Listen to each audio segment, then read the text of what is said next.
Japanese people don't like Britain. That's why that's why they made Britain the enemies in Code Geass. No, they made America the enemy. We were just called Britannia. Oh, that's right, because Code Geass takes place in an alternate universe where America lost the war against Britain, and Britain just kind of took over. Is that it? I think that we just called ourselves Britannia. Because, well, the center of power was in America. Yeah, like, I think, Britain, they took over America and then just, like, started conquering more and more countries after that, and they just kind of centralized in America. But, like, it's why they also conquered Japan, and why Japan's just referred to as Area 11 moving forward. So, that last episode. Let's get cracking, boys. That last episode. Okay, are we ready? Are we gonna go? Are we gonna start this? Hell yeah. We gonna begin the ending? We gonna end this? Climax, boys? Are we here to climax? I feel like we're here to climax. Whoa. Whoa. Maybe, I wouldn't put it that way. We're gonna climax. We're in the climax. We're experiencing a very hard climax. I don't know. I think I climaxed last episode, though. I think I had about as much climax as I could take in episode 11.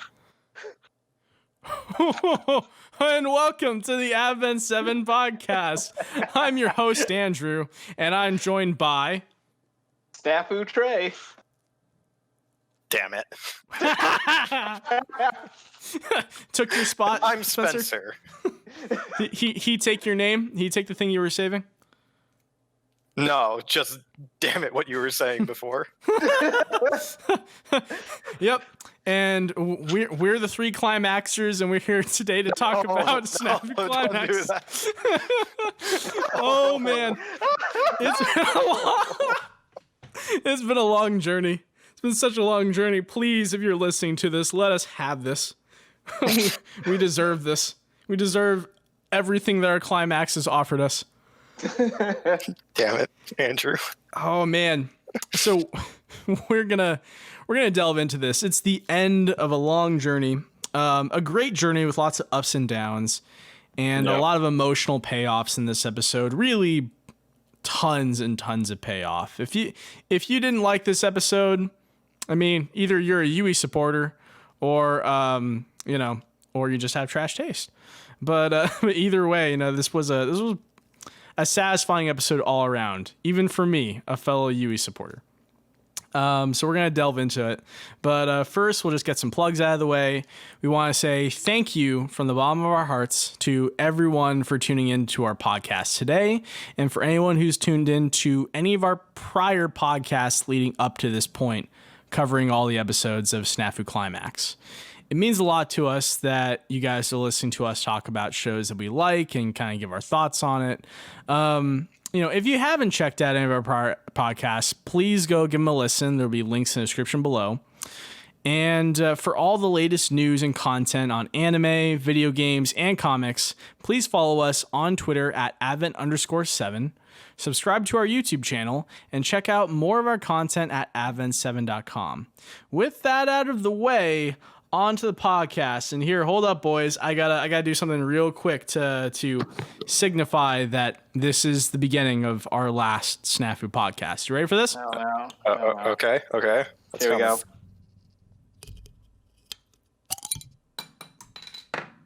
All right. Andrew's going to be drunk, guys. That or he's drinking ramen. I don't want to remember any of this by the time we're done. So here we go. Somebody take it away while I start slamming it down. Come on now. All right. While Andrew gets in the mood, we join our lovely cast members once again at the high school, just outside the club room. Kiki guy is trying to get in, but the door's locked. Mm-hmm. And along comes Yukino. She has the key, but she's all playful. It's like, yo, here's the key. You want to open that up for me? And with just a smile on her face, a smile we have not seen in a very long time. It's a rare treat. Yeah, she's relying on him to open the door. Oh my God, she's relying on him. Yeah, it's great. She just looks so happy, and it's so good. Yes. We don't normally get to see smiley Yukino. We haven't seen her all season, really. Yeah. And then They go into the club room, and the first thing that we need to take account for is the fact that he has his knees under the table. I win. He sat under the table. The Honestly, knees Trey, under the table. did not expect that. I thought that you were going to get screwed on that wish, but you got what you wanted. I fucking win. Yeah, how's the taste? How's the victory? It's like that's the only thing I expected out of this show, and I got it. So hell yeah. Yeah, no, I truly was surprised. I jumped out of my chair when I saw that. Ironically, he sits underneath the table. Why it took up until this point for him to do it? We know exactly why. Yeah, we know why. It's just it tried our patience, but he did it. So that's all that matters. Yep. Yeah. So- No. Hikigai is sitting with his knees under the table. Yukino's back to using the glasses that he gave her, and they're trying to plan out this second prom. This prom redo with the other high schools for stupid reasons. Yeah, because one wasn't enough. We're not going to get out that easily, not scot free. We got to have a second one. Yeah. And just to clarify, this is the joint prom that Hikigaya and Yui had proposed to Synergy Man's high school. Is that right? Yeah. Yes. Okay, cool. I'm kind of sad we didn't see him in the last episode, but yeah. Once again, I think they made this for the seniors again. Yeah. So. It's more fun times for them, so they don't really care. It's like, oh, sweet, another party. Yep. So they're planning it out. They're kind of going over all the documents and stuff. And Yukino and Hikigaya have their first awkward couple moment as Yukino is talking about planning for the prom and like where to go find a location. She looks at Hikigaya and he's just staring at her. And she realizes that they're sitting awkwardly close. And she gets awkward too. It's great. The true couple moments right there. I love it. That's what we've been waiting for so long. It's their true feelings. It's pretty great. It's so good. It's so good. It's fully on display. So wholesome. This is pure wholesome right here, folks. Very wholesome relationship. This is wholesome to soothe your soul. After all the pain and suffering we went through the entire show. 3 seasons, boys. We deserve it. We definitely deserve it. While I would have preferred it was with Yui. Still, we got a moment, and I appreciate it nonetheless. So yeah, they're like, okay, we got to figure out where we're hosting the prom. So they're like, all right, time to go location scouting. And by location scouting, I mean they're going on a date. Date. It's pretty much a date. DATE. It's a date. DATE. It's a date. We know it's a date because Yukino is just like, I haven't seen you in that hairstyle in a while, and we haven't seen this hairstyle since their mall trip clear back in season 1. Was that her hairstyle? I thought that she had it was like in two. It was in two tails behind her. Right. They were like they're not to be confused with twin tails. I thought they were twin tails that she had going on though, because they were like coming from the top of her head. I kind of think of that as like being like closer, like bound up by the head like a ponytail. Yeah. But this is like just like kind of like binding them loosely lower. Right. And it looks so good. It looks very, but it looks different. It looks formal, but also looks casual at the same time. Very, very nice kind of setup for a date. Nice hairstyle. They fucking dressed up for this, dude. They could have easily wrote this off as them doing their normal jobs, but they're totally dressed up for a fucking date. Hikigaya is wearing a blazer. Yeah. But yeah, no, so they're going along. He's like, oh, yeah, we haven't seen that in a while. It's like, you must wear that on your days off. He's like, well, I don't always do this on my days off. And he's like, oh, yeah, this is a date. This is a date.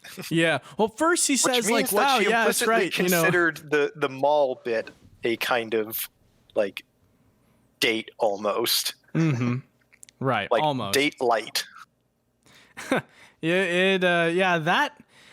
even back then when that episode came out in season 1, I didn't really view it as a date because it really seemed like they strongly hated each other at the time. But Oh, Andrew, you fool. fuck you. Fuck you. I'm not over this. I'm not over this, man. So, yeah, like first Hikigaya says like, well, you know, like your usual hairstyle gives me a sense of security, but it's nice seeing this too, you know, outside of school. And yeah, Yukino says like, I don't normally do this outside of school either. And that's when it hits him. Yeah, you know, it's like, oh, right. It looks good. He's not She's great at just compliments. so He's really not adorable. great at compliments, but he said it looks good, and as we've learned from most other like romance anime, that all the guy character has to say is good, and the chick just loses it. She's like, "Oh my gosh, that's great. He likes it." So he did good enough, I suppose. But yeah, it's a date. So they're walking around, you know, like just scouting out the location to see if it works for the prom. They sit down and have boba tea at one point. How did that go? It's Insta-worthy because apparently Hikigaya is on Instagram. He has an Instagram account now. He has an Instagram account. So and he's much. just like, oh yeah, this is Insta-worthy. And then Yukino just kind of looks, he's like, oh, I didn't think about that. He's like, here, do you want mine? He's like, I haven't drank from it yet. You can still post it yourself. He's just like, oh boy. And then she grabs her by the arm and just takes a picture of themselves together. Boom! Just seizes him by the arm and goes in for the kill. Couple selfie. Yeah, like I think Shrey, both you and I shouted in that moment because we didn't see that coming. It just happens. She got really aggressive out of nowhere.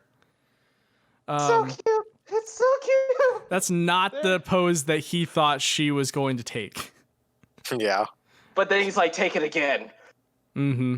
Yeah, it's also surprising that Hikigaya, like, he's upset and she thinks it's because of the picture, but he's like, no, take it again. My eyes are too dead. Take it again. We must do it a second time. They take a second picture, and if you ask me, the first one was better. Yeah, the first one was more like spontaneous. Mm-hmm. The second one looked more formal, like a couple parents. The way that they're just sitting upright, like side by side, I'm like, there's no dynamic element to this picture.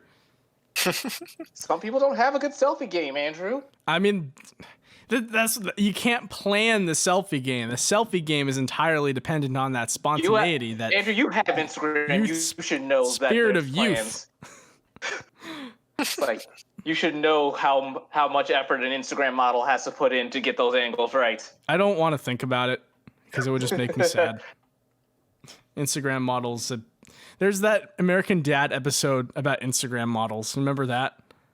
That's No. We watched it together. We watched it together. Did With we? Haley and Jeff. Oh, right. Yeah. They're Instagrammers. They were Instagrammers. I was like, they didn't do anything with Instagram models, but I was thinking of like models, not. That episode is like in a nutshell why you don't want to make a living off of social media. It's terrible. Yeah, go watch it, Spencer. Don't forget to pay. American Donate Dad to will. Patreon. But yeah, no, it was. I was never really adorable. much of an American Dad fan, but okay.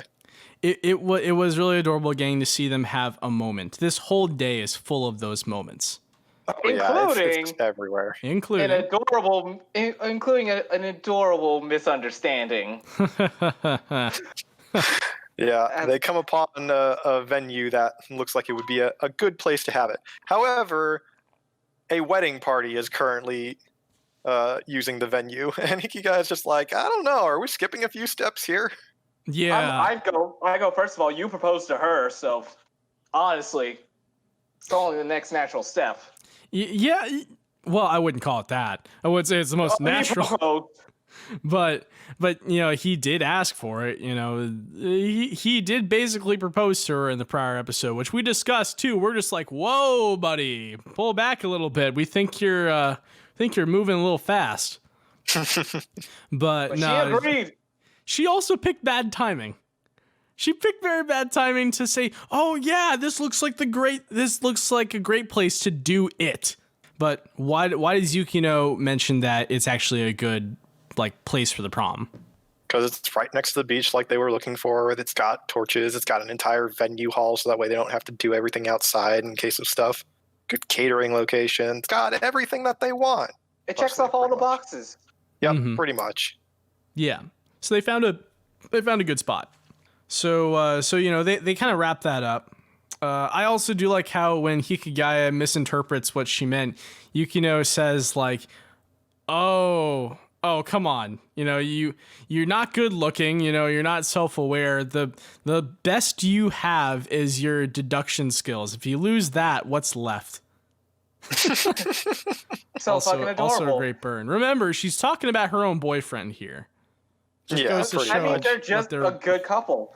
Their dynamic is like, that's what makes a great couple. Sure, we'll go with that. If you can't insult the person you're in love with, what are you? A nice person? Wrong. I don't know, man. I don't want to be. Their relationship is all kinds of fucked up. The title of the show is called SNAFU.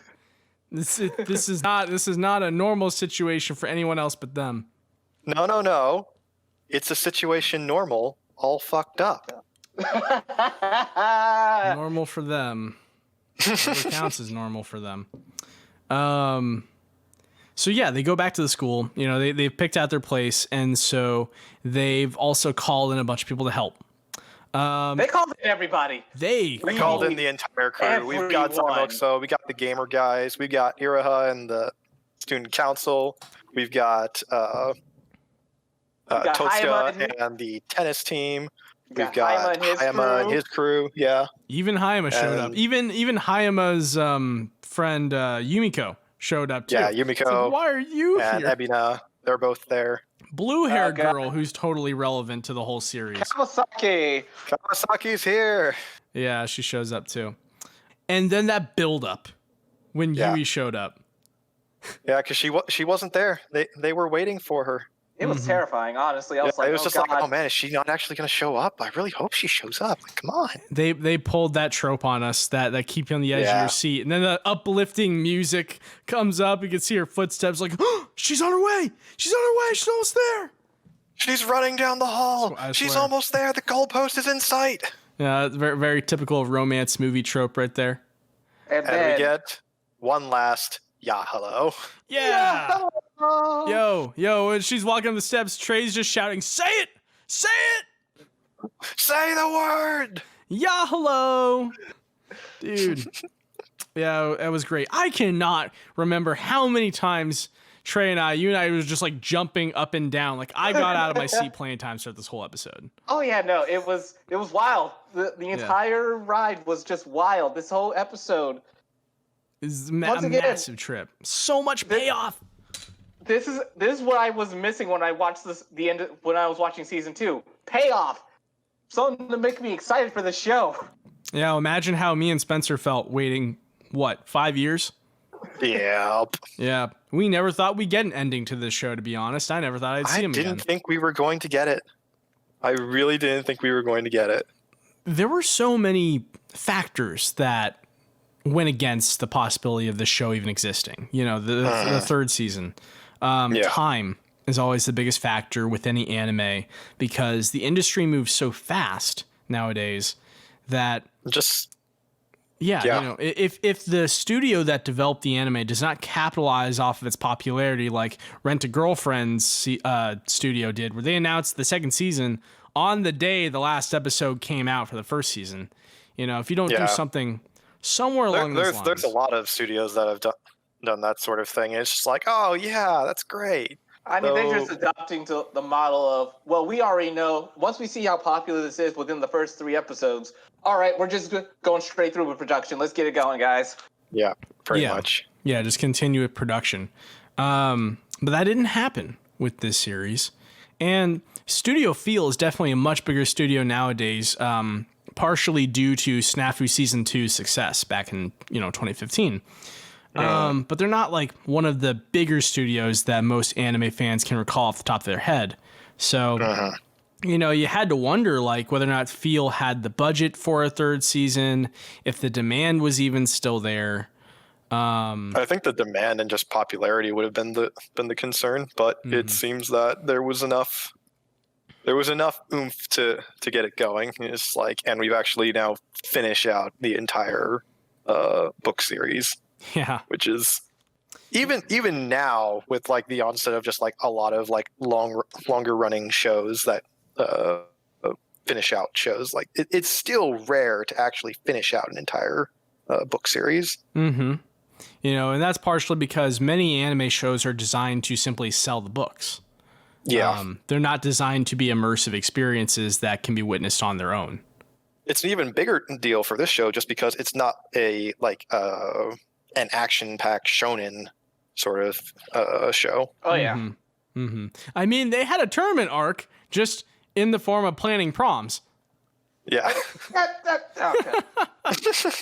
Now, Our showdown isn't over yet. I challenge you to a prom duel. it's like, Yeah, all right. so it's been great. Yeah, to this point, I'm still extremely happy we have a third season, that we closed it out, that we even got it. So, you know, Yeah. I'm overall very grateful fan of this show. So yeah, you know, Yui shows up and helps him out. And where do we go from there? Well, we cut to a trash can full of Monster energy drinks, and you just realize, dear God, these kids are they must just be hyper right now. Like, holy crap. I mean, there's like they're so 20 of them in the room.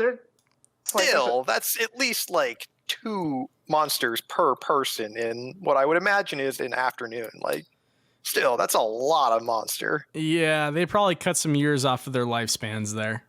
Yeah. But they ultimately decides, like, yeah, we need to. We're going really hard on We gotta this. take a break. We're really behind, Mm-hmm. and it's going to be super hard. But we need to take a break, otherwise we're just going to burn ourselves out right now, here and now. And thus we go get rejuvenated at the hot springs. Oh, hold up. Sauna. Before we actually went Sauna. there, though, the way that Hikigaya told Yukino he was going to the sauna, like, Yeah. he was so assertive about it. He was into it. It's like, I need to relax. He's This like, will rejuvenate me and make me not look so terrible. this is a benefit that me, somebody who's worked really hard, deserves. This is an employee benefit right here. So I'm going to do it. And God, the look in Yukino's eye when he first She tells had her, a Hikigai look almost. That was the look she's like, what? Nani? It's like, excuse me. Nani No, desu It's ka? like, okay, I guess go Yeah, for it. His passion. And then we get the shot of the guys sitting in the sauna, and It's a sauna in here. Sauna. it's just like, why are we at the sauna Naked again? dudes. Like, what's That's going why. Why not? We got to see Because Totsuka. Totsuka won't wear his towel like a dude would. on? Yeah, Totsuka is just like, excuse me, Totsuka, come on now. Best girl up until the end. What can I say? Totsuka is the best girl we didn't need, but we deserved. But It's and like also- even Totsuka thinks that he's a girl.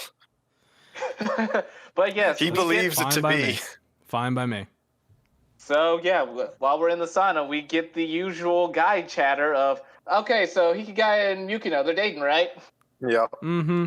Yep, which, you know, Hikigaya wasn't prepared for. He should have been. He should have known. And that's what we're Yeah. going to ask him. But Zaimokuza gets pretty upset because he realizes Like, he's he would- alone now. It's like he would have told me. There's no way Hikigai could get a girlfriend. That'd be insane. He's like, right, Hikigaya? Right? Don't leave me alone. Yeah. So that was pretty fun. You know, he gets on with It the was just a sauna. short little thing. It's like, okay, and that's the end of that. It was a we short went to the bit. sauna for reasons. Yeah, but it was fun. You know, like that. Yeah. That was a fun thing to see. Just a nice treat for the viewers. You know, to see some side characters spend at least like a few moments together where it's not super serious. Because Yeah. we don't see them again.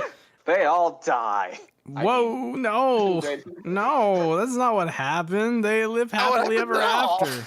It's what is the singer in the opening song say? You know, like if it's going to end, I hope it rains instead of snows, because then it was an ending for someone.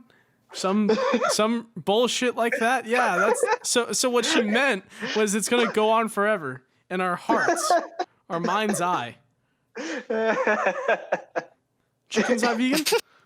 Gelato's not vegan? Milk and eggs, bitch. Nope. No vegan diet, no vegan powers. None. Anyways, we get it. So Kiki gets outside, and we see our trio of lovely ladies: Bachelor number 1, Bachelorette number 2, and Bachelorette number 3. Who will Kiki walk away with?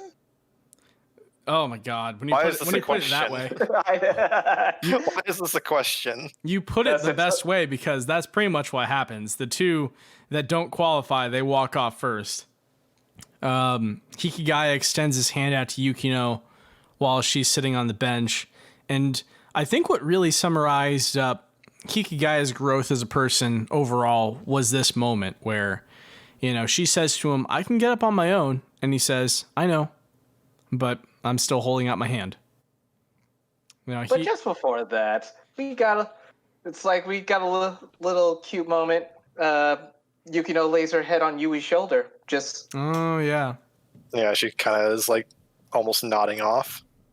Mm-hmm. But I think it's both planned and unplanned. It's late, but it's also like this is just really solidifying that these two are friends. They're friends, and we're gonna let this move on like this. Yeah. Yep. Yeah, they're going to get through it together. It gives you hope watching them. So yeah, they move on, and it's the day of the prom. Day of the prom shows They're getting up. everything ready. They're getting everything set up. And Who shows who up? comes into the door at the venue? It's Komachi! Hey, Rice Girl. And she's in a uniform from their school because she's now a student there. Yep. No, it was good to see Or she's her. going to be after the summer, I guess. But Well, not the summer. They start in spring, so it's like next week. yeah. But yeah, she shows up and she gets introduced to Iroha. Oh, And, yes. they Introducing have a great her to dynamic. Iroha. The true chaos elements have truly been met now. Yep. Two people that never should have met. I don't know about that. I think this is the right amount of chaos. They clash from the moment they meet each other. Oh, yeah, absolutely. Iroha purposely calls Komachi Rice Girl, and that makes Komachi mad. So then Iroha goes on this rant about, like, yeah, when girls meet, they gotta establish the pecking order. Yeah. And Komachi fires back with, "Well, can I call you big sister then?" It's like, what? No. Excuse me? Mm-hmm. She also says, like, she also starts talking about Hikigaya and, like, the girls he attracts. And she says, oh, it's possible that he just gets with someone equally as trashy as him, to imply that Iroha has been trying to get with him. Yeah, Komachi just burns Iroha. He's like, oh, man. Sick burn! Iroha doesn't even get it. Like, it just flies over her head. Very good burn. Komachi's got quite the poison tongue. So yeah, like that, they have that interaction. And, also Iroha tells Yui not to give up. She says to her, like, well, hey, listen, in 3 years, you'll be able to drink alcohol, yeah? Get him to do something irreversible, and you win. Just attack him when the moment is right. After story. Iroha is evil. Don't do this to me, Trey. Iroha is very evil. She's evil, but damn, she's calculating. She's very clever. But then Komachi burns her again by saying, 3 years? Don't you mean 2? Unless you're talking about yourself, senpai. Yeah. Yeah, no, they've got a great dynamic going on. I love it. They're gonna have an interesting time, especially if Komachi continues to interact with Iroha in the student council when she's in school. It's gonna be it would be pretty hilarious to see that go down. It's like I'm just constantly trading barbs. It's like waiting for that OVA. Waiting for the OVA. There could be an OVA. Maybe Studio Feel would acknowledge that there's a lot of demand for more, and at least make like a fan servicey type OVA where it's like, a couple of the side characters hang out for a day or something. The only answer they'll actually do is the wedding OVA. Yeah, the breakup wedding of the between eight. Hikigaya and Totsuka. Yes. Absolutely.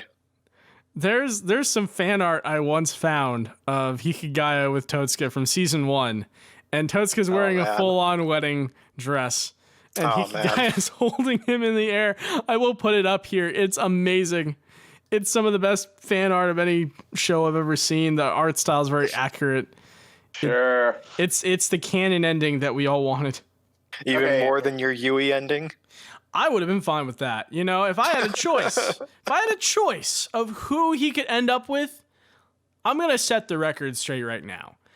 My order of people I would have preferred that Hikigaya got with would be 1, Totsuka.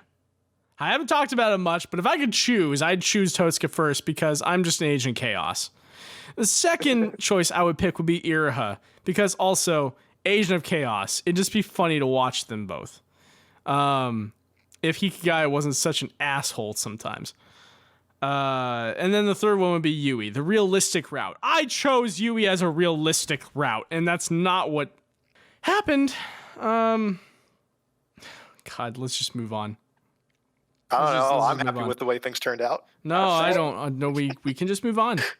But Andrew, if you're so upset about the ending, you can play the Origairu Light F in the chat. They're visual making a novel game. fucking game. They're making a new Origairu video game. You better making believe another your one? ass. I will buy it. That or they're just re-promoting the one they had already. But either way, there's one where you can get the ending you want. Yeah. I'm pretty sure it's a new game. I don't recall which system they announced it for. I thought it was iOS, so Could a be. mobile game. Could be, but they got to be releasing it on console as well because the previous couple were released on handhelds. Maybe they make a Switch port or something. But I will definitely buy that if I can. I will play it. I'm not gonna go as far as say I do a stream of it unless people wanted that. I've never played a light novel game before, so it'd be interesting.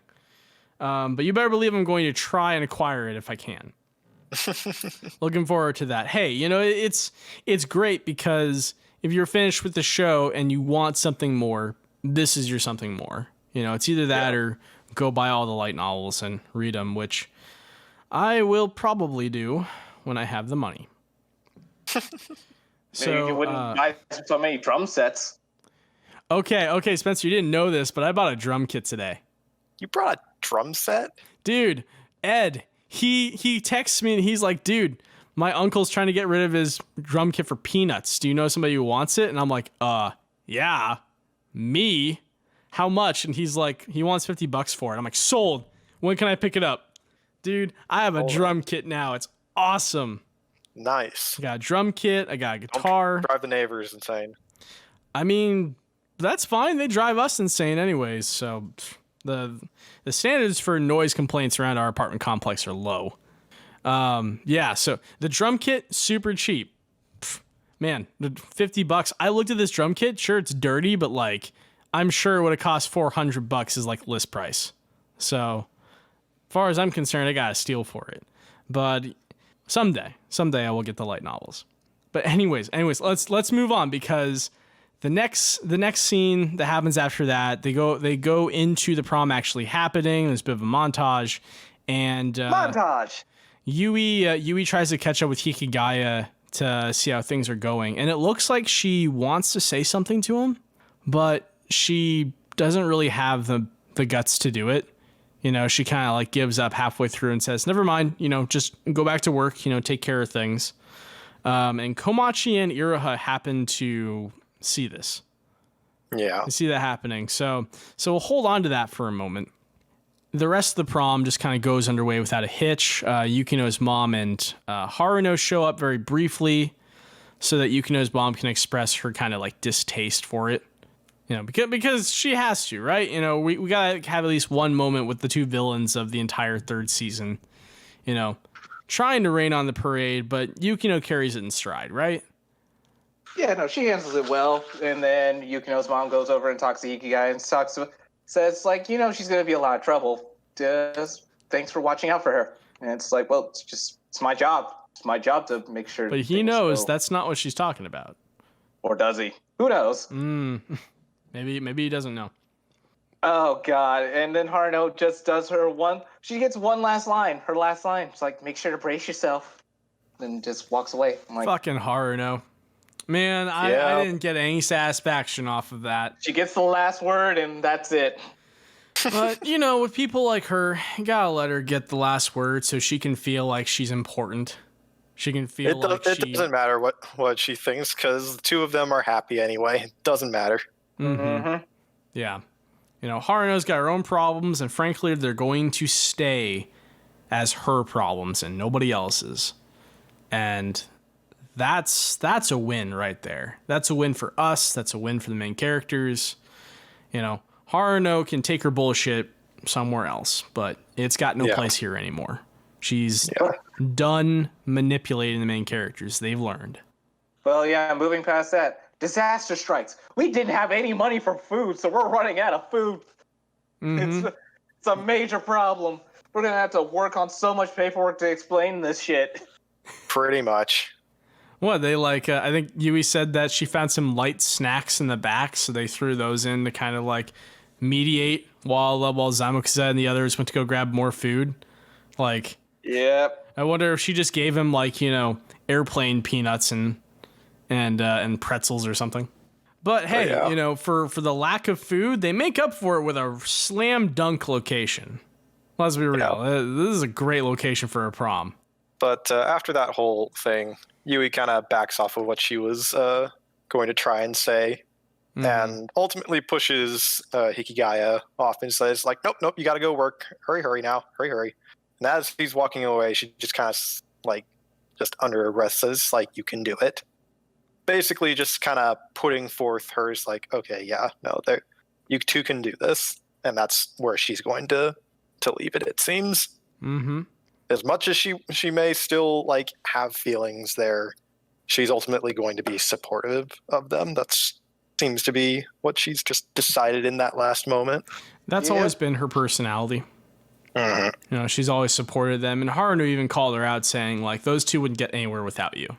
Yeah, the prom wraps up, and before Hikigaya can kind of call it a day, he has to have one final dance himself with a certain somebody. Trey, who is the certain somebody that I think you really liked seeing?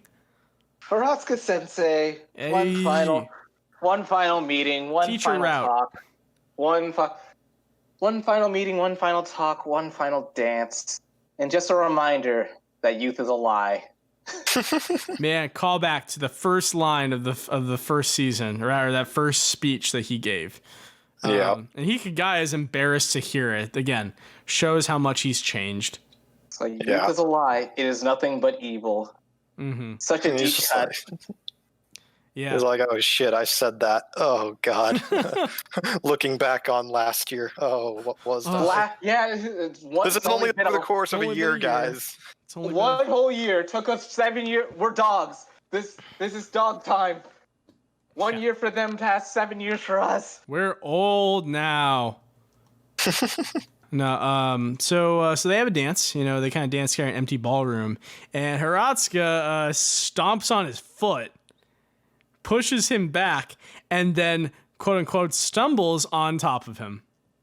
Yep. Why is it that all the best couple moments of this whole show, the really, really good payoff moments, let's be real, happen between him and the teacher? Because she's awesome, and we're also closer to her age than we are to his. So, Yerp, that's probably has something to do with it. But no, she's also assertive. I love that, you know, and she says, "Oh, lucky you," and he thinks to himself yeah, well, I mean, I don't really feel that lucky because you just stomped on my foot. It's okay, I can't stand. But yeah, that was a good moment. I really liked seeing those two kind of have one final goodbye. Hiratsuka tries to help him up on his feet, but instead he grabs her hand to shake it and says, you know, thank you for always watching out for me. She deserves that because she has been watching out for him. Well, yeah, just from the first bit of the first season, she basically kind of took one look at his paper for once again him just pulling some ridiculous shenanigans on his assignments. And she's just like, nope. You are now pet project number 1. I am going to somehow figure you out and somehow get you started down the right path. Don't know how that's going to work yet, but I'm at least going to get you going in what I think is the right path. And she succeeded. And she succeeds. A lot of Her what plans were a success. In fact, I'm fairly confident, just fairly confident, that none of this would have happened if it wasn't for Hiratsuka setting him up with Yukino in that club. Duh. Knowing that was the impetus. Now, knowing Hikigaya's personality, you could argue that one way or another he would have met Yukino, and he would have gotten involved with her in some way because of his incessant need to feel responsible for other people and to help other people in a way that belittles himself. He probably would have gotten involved in her in some point because those two were just so proactive. I would argue no, because the only reason why he even went there was because Hiratsuka actually forced him to. Otherwise, he would have just been like, go to school, get done for the day, go home. That's it. He would never have actually met with Yukino or even agreed of his own free will to join said service club. Like there would have had been a lot more. Her. There would have had to been a lot bigger shenanigans to actually get him into the club. Hiratsuka basically using the club as basically a punishment early on for him is the most believable thing about that. He's like, okay, yeah, that makes sense. He was avoiding. Yukino was someone he was actually avoiding up until that point. Well, I believe that, he would have gotten involved with her through somebody else that he might have met, because he still was like in the same grade as her. I mean, yeah, so, but he avoided people like the plague. Or he potentially could have wound up in the same class as them. Because like the way that he approaches problems is still very much a personality trait of his. Something that he gained from his own experiences. So, if he somehow encountered one of these problems that one of his other classmates was experiencing and felt like he could have helped, he might have done something, even if it was insignificant, that could have led him down a path of helping others. That's just what I think. That's my argument. But I get where you guys are coming from as well. She definitely forced him into the whole situation. But yeah, also I wanted to mention how Hiratsuka calls out that last line saying like all the normies should drop dead. And that was great. It was great. Like she's just like burning him left and right. And pretty much. Hikigai says like, come on, that line's like 10 years old. Well, I said to Tre in the moment, I wonder if that's kind of breaking the fourth wall there. If the author is mentioning how he started this book series in 2011. So what he wrote almost 10 years ago probably sounds outdated now. Yeah. So yeah, there's that. I just wanted to point that out. Oh, and here we go. We're at the penultimate scene, basically. And it's a biggie. Ladies and gentlemen, grab your napkins. Because it's time for a true confession. A true confession.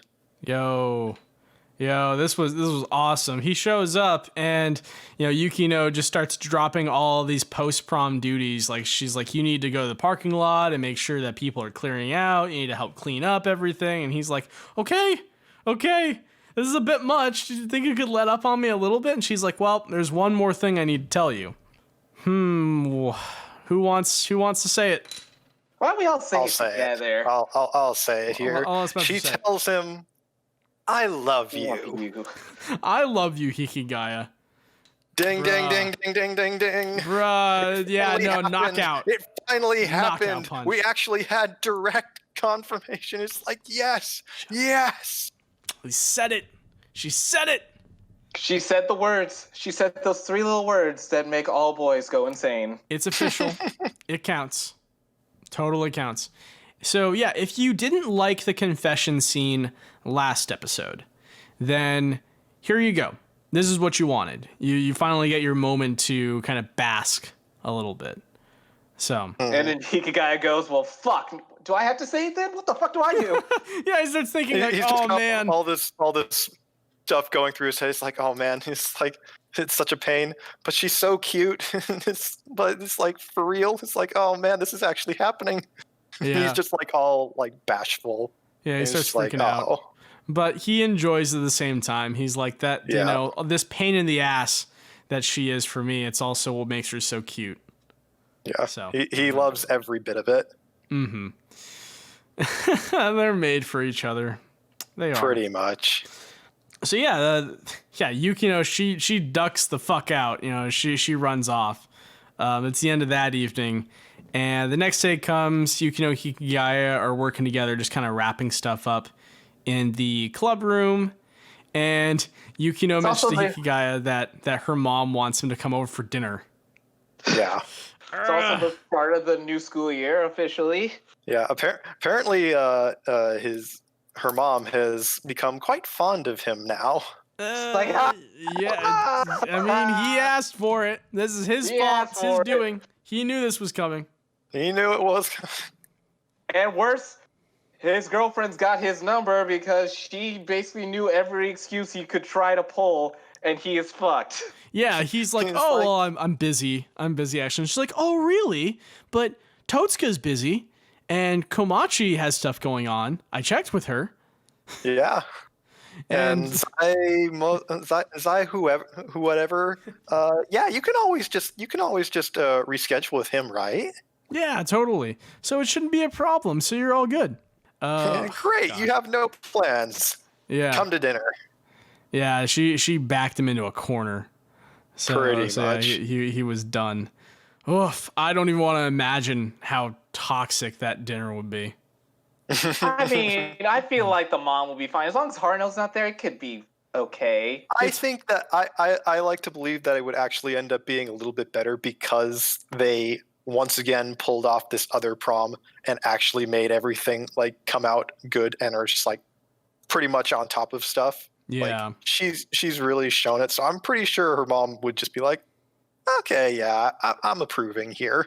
Mm-hmm. And Haruno would kind of come along with it as well. He's like, all right, you win. I think it's safe to say that Yukino's mom is very slowly starting to approve of Yukino and Yeah. acknowledge Yukino's skills at leadership and organizing things. So maybe it would turn out as a good dinner in the end.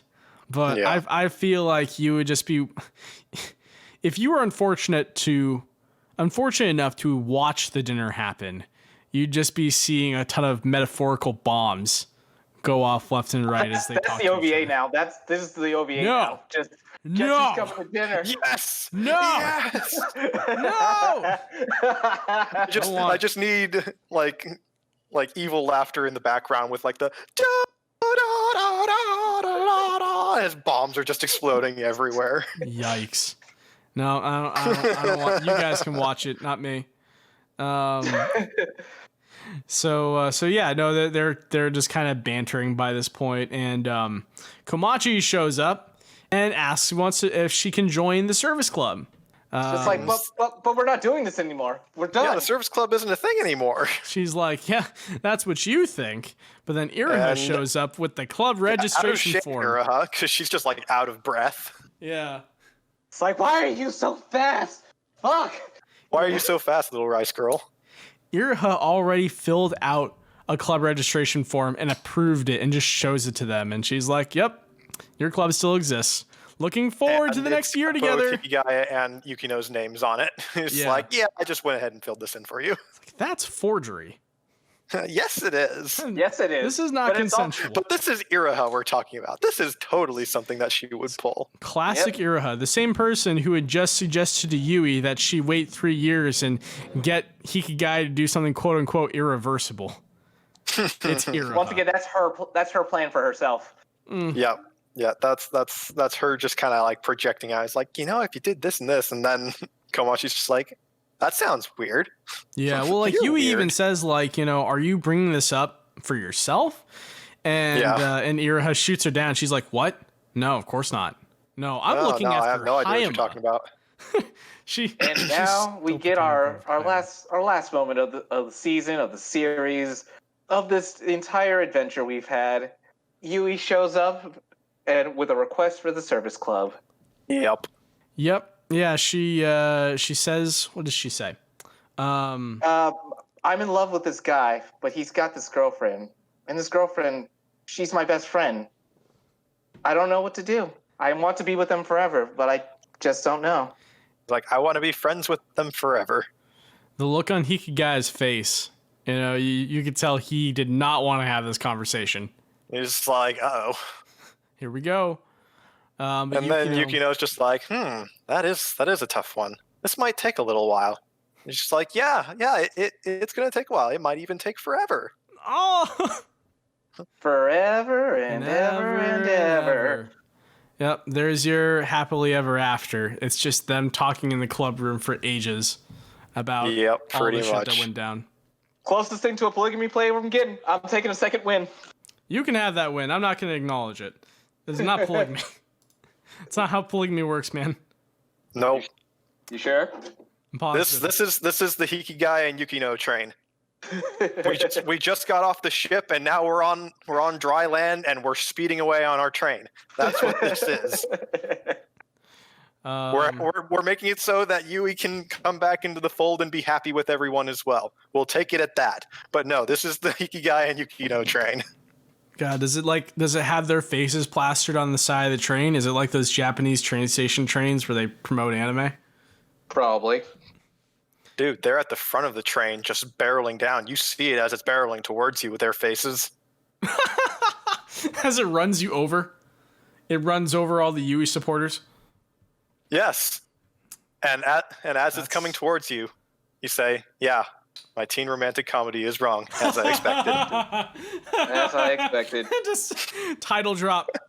Title drop. Title drop. That's the end. Walks off the Precious last stage. few words as the train just runs me over and grinds my bones into dust. I have no regrets. This is fine. It's totally And that's fine. the end of the show. That's the end of the show. End of the show. End of the series. There it is. It's a 7-year journey right there. If you were around when the first season came out and you watched that weekly like I did, this is a big moment. It's over, and it's kind of a strange feeling. Even Crunchyroll admits it is a big moment since they plastered this right alongside Food Wars as a thank you to both of our main protagonist boys. Mm-hmm. Yeah, dude, 2 long-running series on Crunchyroll that have been very popular over the past half decade.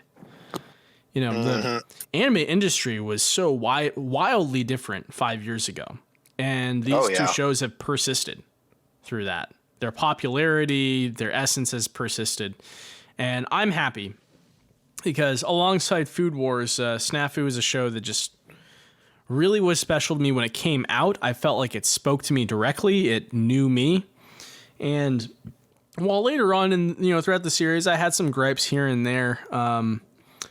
I cared for the characters. I cared for the story. I felt like this show did something special that many anime back in 2015 and earlier on didn't really do, which was look at, daily life of high schoolers and say, okay, what are the emotions that, that kids that age would feel? How complicated would things get?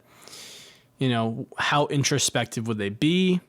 There are times for this show, like, probably went in a little bit too deep and I didn't agree with how it did things, but what I really respect about this show is that it doesn't pretend like these characters are just going to, forget all their problems at the end of the day and just have fun. They got through everything, but only after a very long and grueling journey over a whole year. Yeah, they tried to be time. very, very thoughtful with the depiction of their feelings and their relationship and problems with each other. Yeah, it felt like the show was discussing real human emotions and not tropes. It definitely used tropes to its advantage, but it definitely was talking about it in a way that's just like, okay, yeah, this is interesting what you're doing here. Mm-hmm. Yeah. Right. Trey, you mentioned Orisuke a lot as we watched this show together. And I know that you prefer Orisuki over this show in terms of how it tackles, for lack of better terms, I'll call it just complicated scenarios between characters. So to clarify, the reason I prefer Orisuki over the show, and with this ending, I still prefer Orisuki, but it's mostly because Orisuki claimed it was a romance comedy and stuck with that. And that means I understood what I was getting into and I could enjoy the ride. This show claimed to be a romance comedy, and it basically worked like that for the first season. But then the second and third season was nothing but annoying drama, melodrama that should not exist for high schoolers at this level. And I'm glad this show ended so well, because if this show had somehow messed up this ending, I would have never let you live this down. Okay. I mean, cool. You definitely could have done that. I wouldn't have cared either way. I mean, you wouldn't have, but it's like on principle, I would have been like, well, you dragged me through this, and now I get to just berate you. It's just like if anyone who watched Game of Thrones, I'd be like, you dragged me into this, and now I get to yell at you for making me watch a show that ends terribly. Well, don't worry about it, Andrew. You've got me here, who loves the show, and I'm really happy that it turned out as well as it did. So we can just party all night long. Right? Yeah, we can just be satisfied with the ending. Well, I mean, I will say, like, I respect your opinion, Trey. Like, I know how you felt about the show as we watched it. I will go on record here and say, for everybody listening, I didn't force him to do shit. I asked him, and he agreed. This was a Trey choice, not an Andrew choice. He brought this on himself. I did. And once again, this show wasn't terrible. Would I recommend it to anybody? 50-50. I'd still probably recommend Orisuki over this, just because it's shorter and funnier. And it still has a better, not a better ending, but a very hilarious ending. Yeah.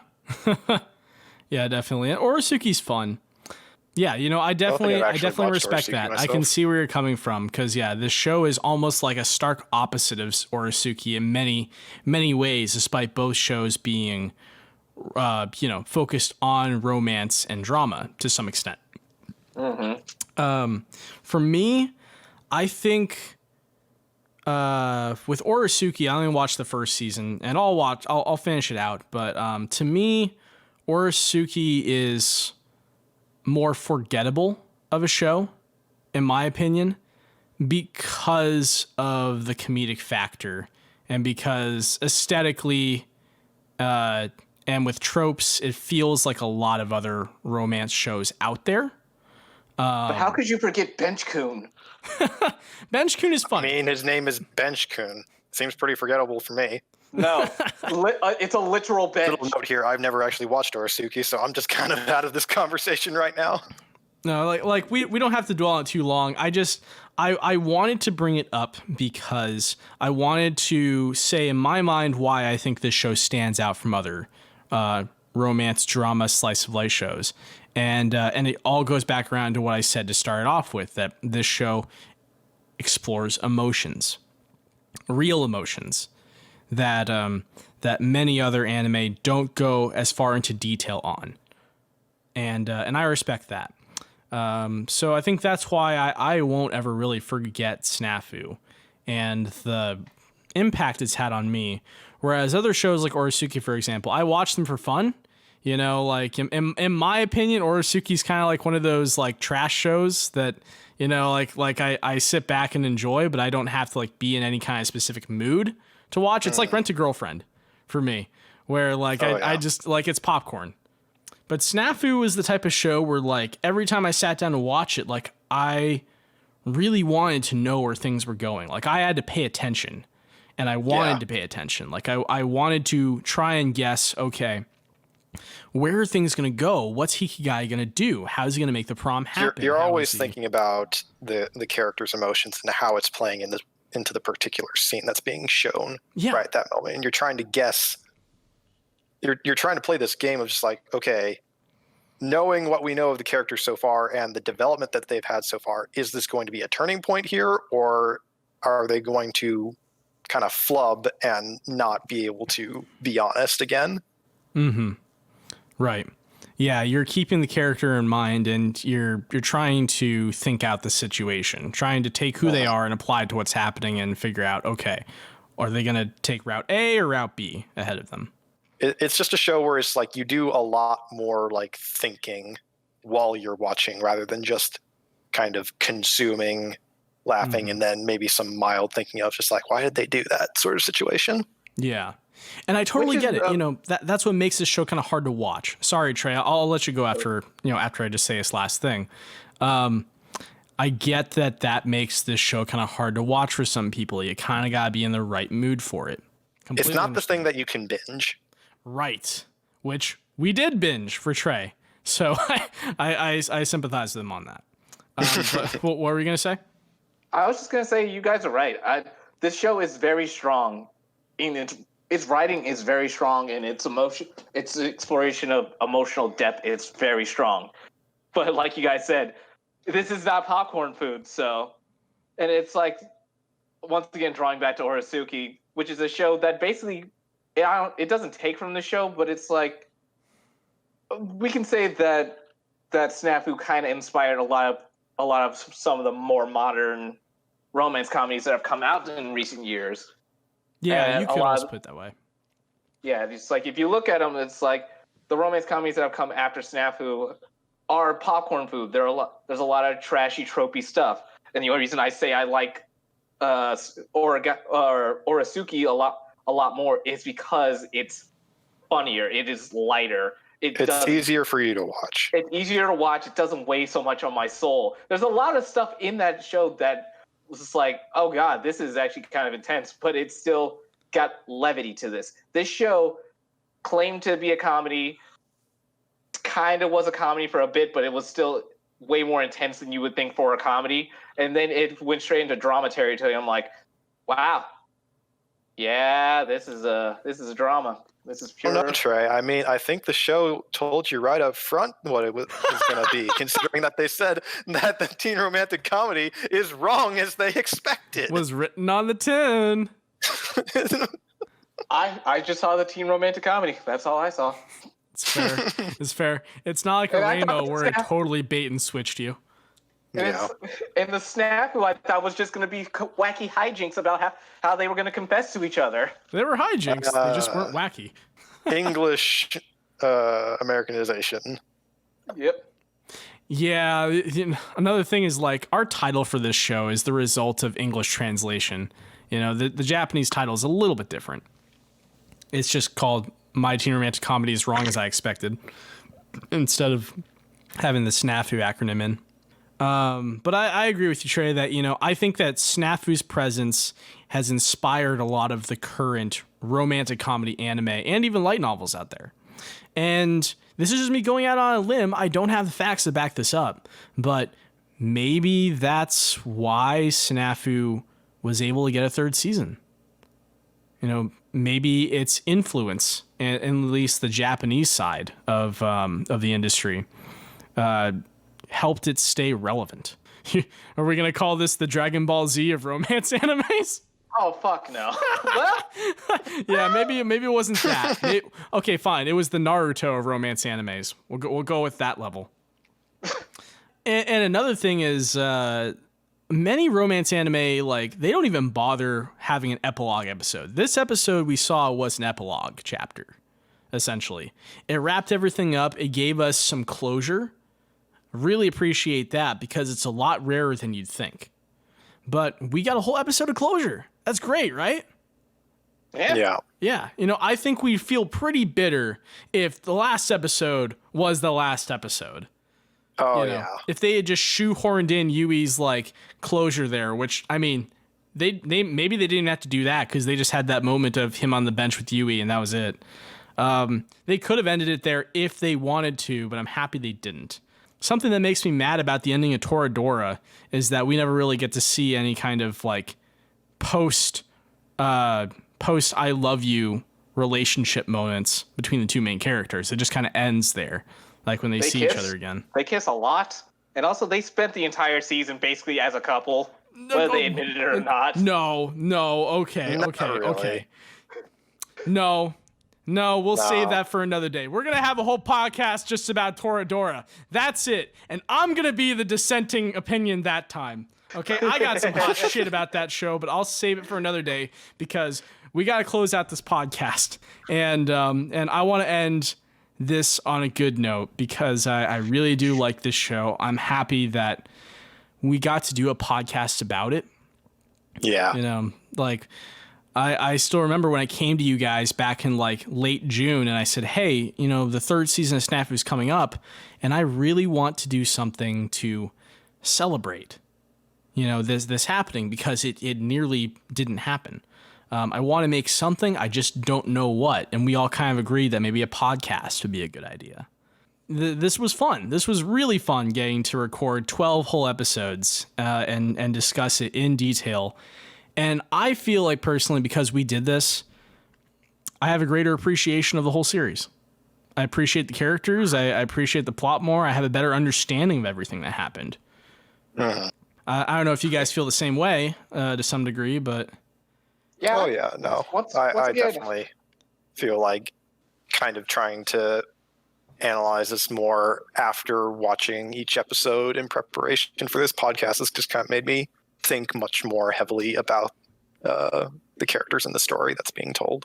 Mm-hmm. Yeah, on a deeper definitely. level that we probably wouldn't have if we had just watched it. Oh, yeah. And honestly, this just felt great to watch a show with people and actually talk about it. Because a lot of times I watch a lot of anime, but I almost talk to nobody about it. Yeah. Well, hey, that's what we're here to fix. So this may not be our last podcast. We might do more of these in the future. For anybody who's listening, if you've liked what we've done so far, you know, we've been talking, you know, we've been shooting some ideas. And I think we got some good stuff moving forward. You know, both Tre and Spencer have come up with new podcast ideas that I think would be a lot of fun if we did them. Yeah. So we'll see. We'll see what the future holds. But for now, is there anything else you guys would like to say to close out this podcast? I think that pretty well sums it up. Okay. I took the most wins because I had the best predictions. Top tier brain here, guys.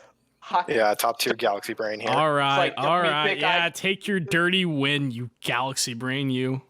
It's like dummy thick IQ here, 189. Tre, you were watching our first podcast episode before we started this, right? Yep. What was my prediction? Because I don't remember what I predicted. I don't think I got to it before we did this, but you were throwing your UE ship. That was Oh, the main thing. damn it. Damn it. Yeah, I was probably riding that really hard, wasn't I? Damn it. Yeah. Like Well- your UE ship, your Totsuka ship. Yeah, there was more than one ship I was probably boasting in the first episode. Yeah, well, I also really appreciated this season for very slowly, gently letting me down. I mean, did it though? I over time, you know, I kind of came around to it. I'm not angry when I think about it now. It just makes me a little bit depressed. It makes me feel like drinking a beer during the last podcast. But It's like it punched you really hard in episode like 4 or 5. yikes. Yeah. Well, that was when I started to see the writing on the walls that you guys have been telling me about constantly. So yeah, no, the shock factor kind of set in.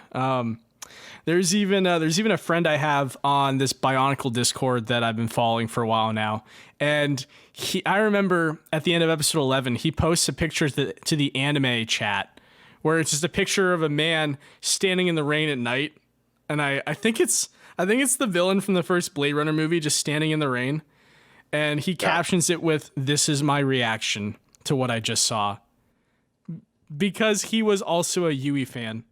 Like, he was a hard Yui fan. And unlike me, he probably didn't have anyone else to talk to who slowly floated him the idea over 12 episodes that maybe Yui's not going to be the one he ends up with.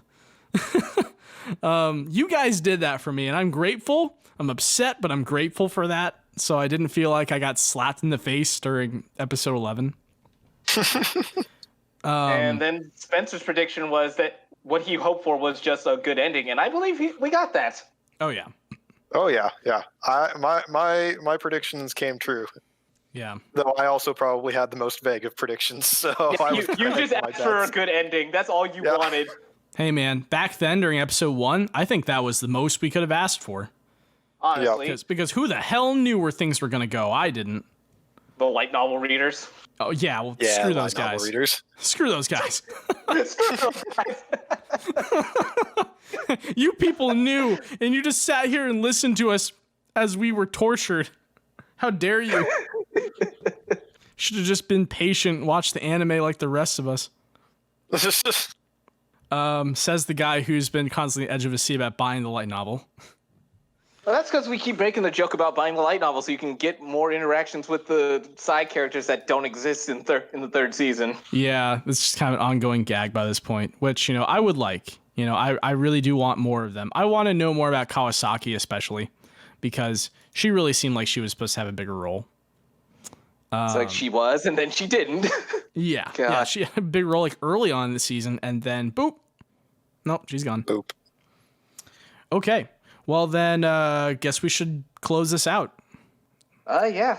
Once again, we want to thank everybody for watching and listening to us ramble about this show. Please put in the comments what we got right, what we got wrong, and also tell Andrew, we're sorry, buddy. Send me your condolences, please. I'm in mourning. I'm expecting to see some F's in the comment section. Yeah, like F's in the chat. Also tell Andrew he's acting kind of sus. F in the chat. All right. All right, let's take it away. Cool. Well then, thank you for listening. I'm Andrew. I'm Trey. And I'm Spencer. And please check out our previous podcasts if you haven't. We do this every week where we recap every episode of SNAFU as they come out. We have done this every week, and this is the last one for the entire SNAFU podcast series. If you've followed us up until this point, thank you. Again, from the bottom of our hearts, it really means a lot. If you like more content like what we've done here, please subscribe to us on Twitter at advent_7. Subscribe to us here on our YouTube page, and let us know in the comments what you thought of this episode, what you thought of this series, and if there's any other types of subjects or anime in the future that you'd like us to cover in a future podcast episode. Well then, thanks for listening, and maybe we'll see you all next time. Okay, boys, on the count of 3, we gotta do a Yagabai. Of course. All right then, drum roll. And 3, no wait, whoops. 1, 2, 3. Yagabai. Bye. Yagabai. All right, goodbye, everybody. We love you all. Love's kind of a strong word. We are codependent on you. Okay. Damn it. Yeah, we'll go with that. Me